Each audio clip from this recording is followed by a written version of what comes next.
Welcome to the Savvy Shopkeeper Retail Podcast. I'm your host, Kathy Cruz. Just like you, I'm an independent retail business owner. I love the home decor and gift boutique I co-own with my sister, but I don't want it to consume me or my life. Join me each week as I share lessons learned, helpful tips, and valuable information for your retail business and life. Whether you're buying your products or making your products, whether you're a $25K business or a $2.5 million business, I'm on a mission to help indie retailers work less, profit more, and grow. Let's get started on today's episode. Welcome to episode 172 of the Savvy Shopkeeper Retail Podcast. Pricing Your Worth. I'm your host, Kathy Cruz. Before I get started, I want to share a podcast tip because I feel like it's a little enlightening that podcast listeners have been sharing with me that sometimes they speed up my podcast episodes. And the reason why it's enlightening is because I sometimes feel like I talk so fast and that maybe I'm overwhelming some listeners because I talk so fast. But a lot of you are telling me that you actually speed me up. So I want to share this tip in case you had no idea that you can do this. Now, I know you can do this on the on the Apple Podcast app. I imagine that you could probably do it on the Spotify app or any other app. But what you can do is you can actually increase or decrease the speed of the audio file. So if I am talking too fast, you can slow me down. If I'm talking too slow and you're like, Kathy, just get to the point, you can speed me up. So I just wanted to share that tip in case it's helpful to you. My intention for this episode is to remind myself and you that your intellectual work, your services, your work in general, and your creative talent have value, to remind us all to stop diminishing it and to charge what we're worth and to acknowledge our value. I am full of conviction for this episode, and I need you to be forewarned. So if I'm talking about value in my own situation, my value bank has increased dramatically over the past 5 to 10 years.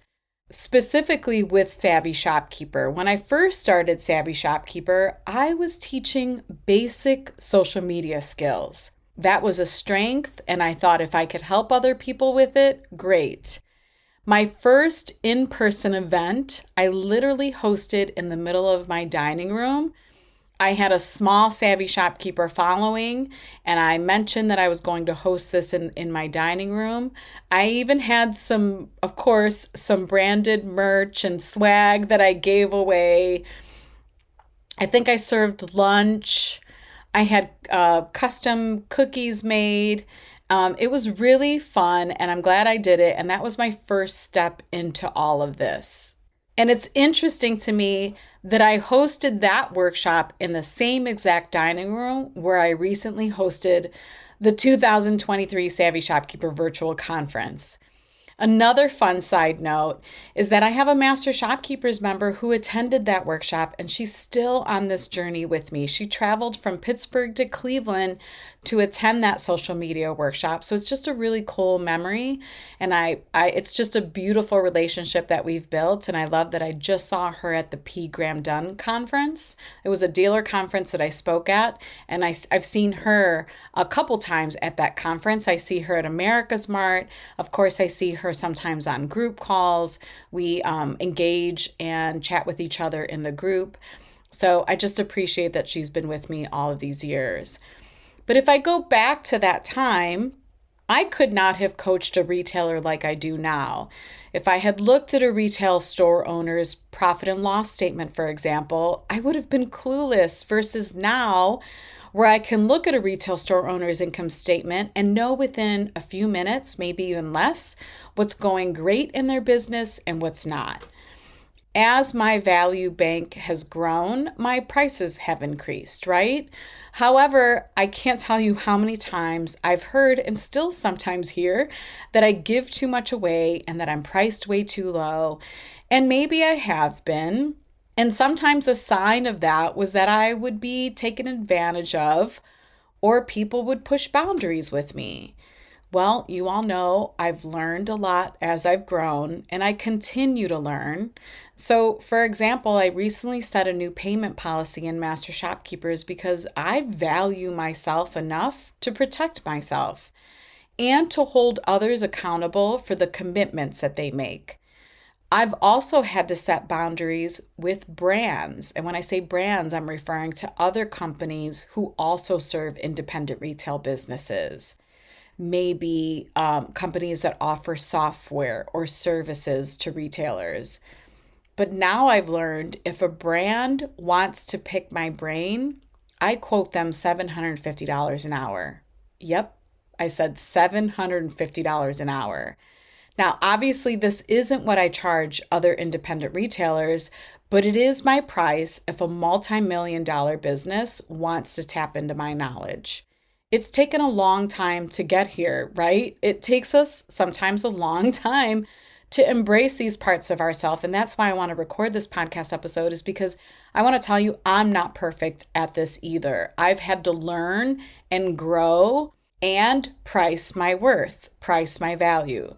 There are so many reasons why you should charge your worth and know the value of your worth.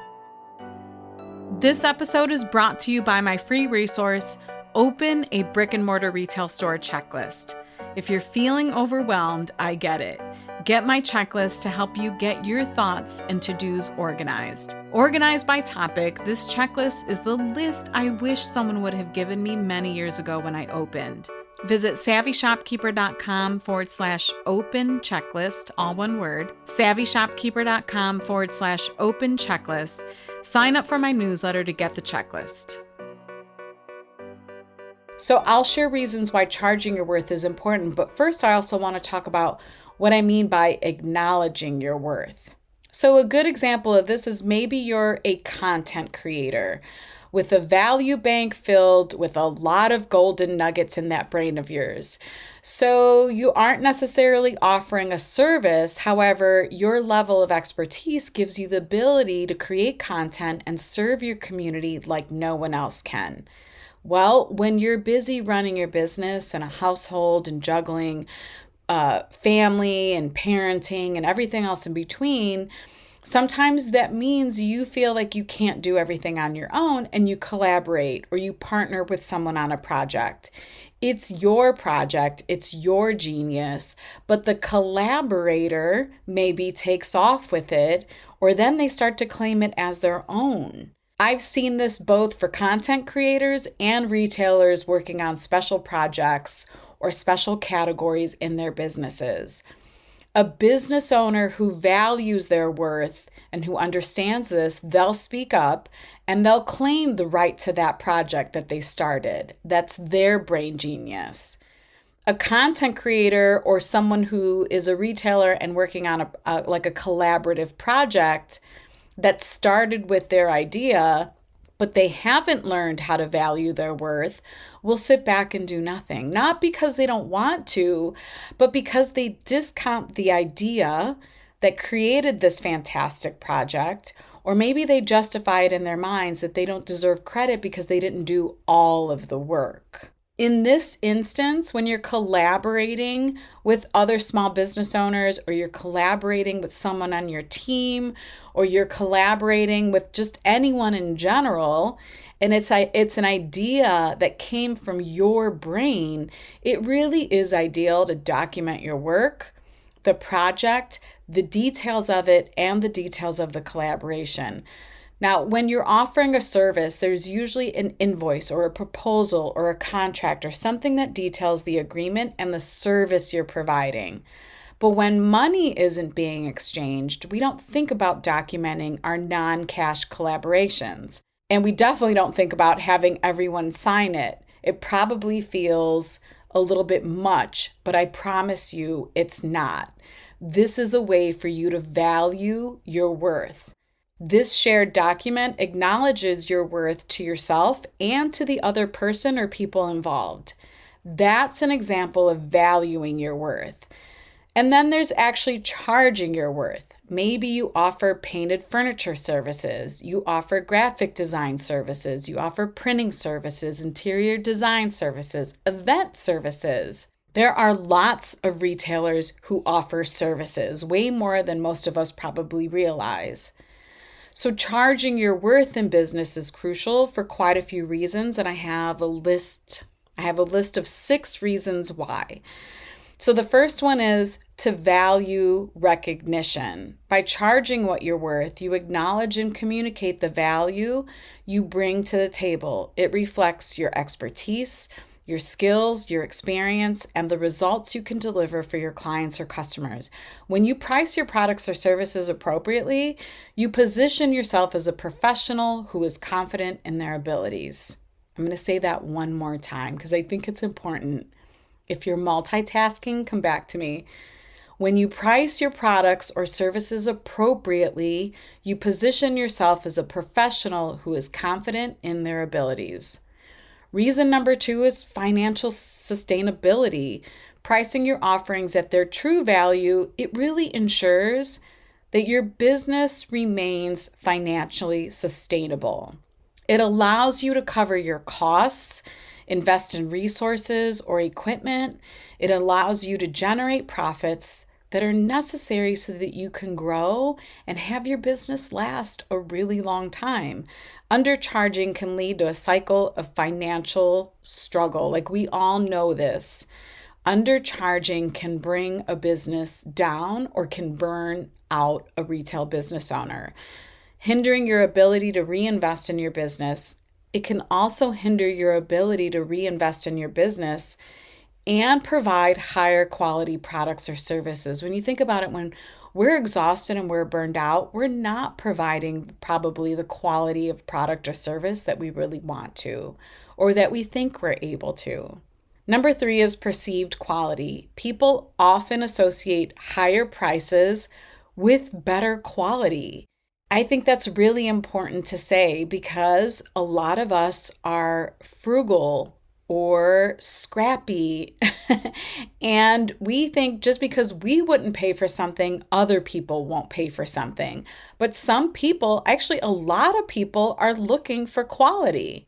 Charging what you're worth can help create a perception of premium value. Like, it'll attract clients or customers who are willing to pay more for those products or services. It establishes credibility and it positions you as a top-tier provider in your industry. And I'll share more on this in reason number 6.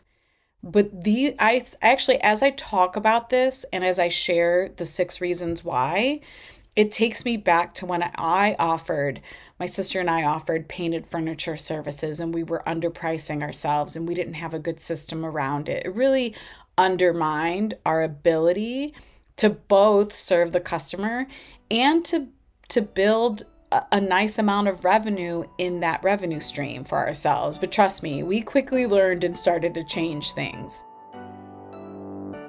This episode is brought to you by Master Shopkeepers, my mastermind group for brick and mortar retail store owners.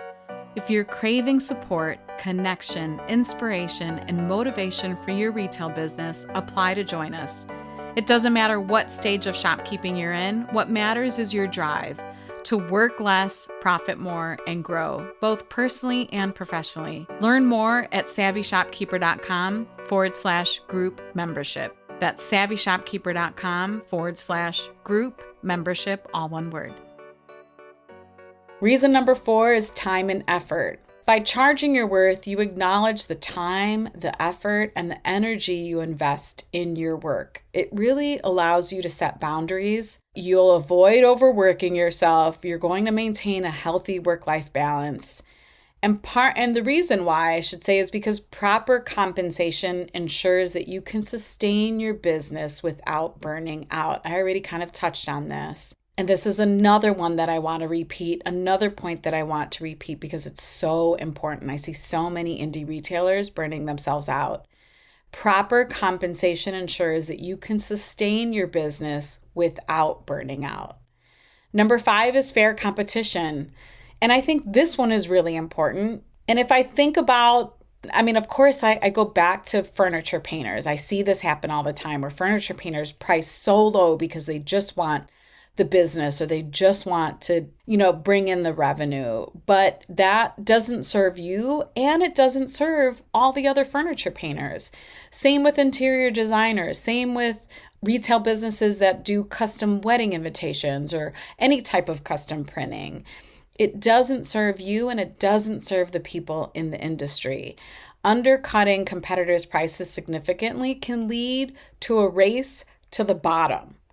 It devalues the entire industry, but charging what you're worth sets a standard for fair competition. It encourages others to do the same thing and promotes a more sustainable business environment. The last reason is number 6, client or customer commitment. When customers or clients invest a significant amount of money in a product or service, they're more likely to be committed to its success. And let me explain that. So when we offered custom painted furniture services, and again, I keep talking about this, but change it for the type of service that you offer. It doesn't really matter. When we did this, we had a very clear system for it. We had an online application that had a lot of questions in it. We had a scheduling link to use to book an appointment with us. There were set things in place that really spoke to the customer, and then in return spoke to us that if they went through these steps, we knew they were committed to not only us and our talent and our service, but to paying the price that we expected and to showing up when we expected or when they book their appointment. It just sets a higher level of expectation for everyone. By charging your worth, you attract clients or customers who are serious about their investment. And that leads to way better client-customer relationships and higher satisfaction levels too. Like, I'm more satisfied and they're more satisfied. Now, I want to add that while it's essential to charge your worth, it's equally important to communicate your value effectively. And what do I mean by that? Like, you want to articulate the benefits and the outcomes that your client or customers can expect, and also demonstrate why your pricing aligns with the value you provide. I don't want to necessarily say like you have to prove yourself, but it doesn't hurt. That is also going to show them why they are paying a higher price. I mean, we had a couple of instances where people would come to us for a quote and they would decline, and we were more than okay with it. They would leave, they would take their furniture to someone else to get painted. And we had several times where people would come back to us and say, you get what you pay for. And they came back and asked us to redo the piece of furniture because it wasn't the quality that they wanted. It wasn't what they were expecting. Maybe the service that they received, the communication wasn't good, or the systems around it weren't good. And they came back to us and we never had a problem with it. Like, we understand why people make that decision. We understand we all learn from making those types of decisions. But I think at that point in our journey, it was very clear that we were worth the price. And we communicated that to our customers. You also want to strive for a balance between pricing competitively and valuing your expertise. And this is going to ensure long-term business success. I also want to add that I am by no means saying to price yourself out of the market either.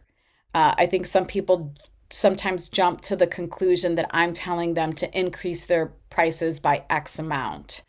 Pricing is a delicate balance between profitability, customer perception, and market dynamics. It's important to find a price point that reflects your worth while still remaining attractive to your target audience, right? Like, we've had conversations in Master Shopkeepers around workshop prices, for example. Some people know that they can price higher, and they do. And some people know that they've tested pricing higher and it doesn't work. And then they make adjustments to the workshops, or maybe what they provide in the workshops if they have to lower the price. So we all have to find that sweet spot, right? And I think how we do that is by testing and not being afraid to test. I can't tell you how many times I've had people tell me that I should be charging $250 a month for Master Shopkeepers. It's currently $110 a month. So I know, again, because of testing and seeing how things work and understanding my market, I am happy and comfortable at $110 a month right now. And I appreciate that people tell me it should be double what I'm charging. I do appreciate it. But I know myself or my business, my customers, the value, the perception of the value. I take all of these things into account, including my target audience. I take all of it into account to price. I'm still not perfect at it. It doesn't mean that master shopkeepers won't increase in the future. I guess my point is, if I've also spent time working on this. We all have to find our sweet spot when we're pricing ourselves and our services. But I just don't want you to undervalue it. The pricing game isn't always easy. I completely get it. But we can do better. We can get better at this. So to summarize, because I know sometimes it's helpful for me to just go back and talk about this, maybe a list of things that I mentioned. When I listen to podcast episodes, I think I said this during the virtual conference, when I listen to podcast episodes, I kind of wish that the podcaster would go back and quickly give me a summary so my brain can wrap itself around what was covered. So I'm going to summarize the 6 things about pricing your worth.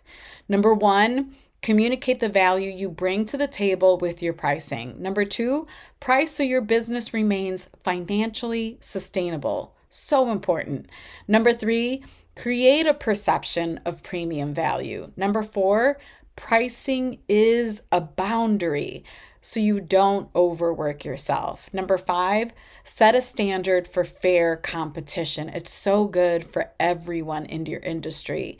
And number 6, attract clients or customers who are serious about their investment because you're serious about your business. During Momentum Day of the virtual conference, that was day 3, we ended with a conversation about pricing. And it was an emotional one. And I know I have a firm, no-nonsense style. However, I have a heart too. I also experience what many of you do. So I will be the first to acknowledge how hard pricing and being confident in pricing can be.